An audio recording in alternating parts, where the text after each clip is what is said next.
Welcome to my humble abode.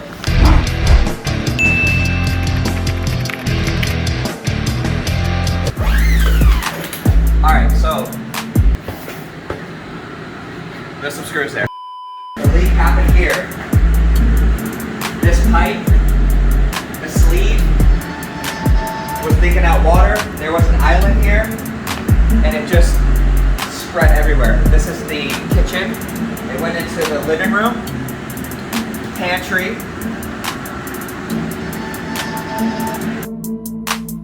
media room, if you will, here.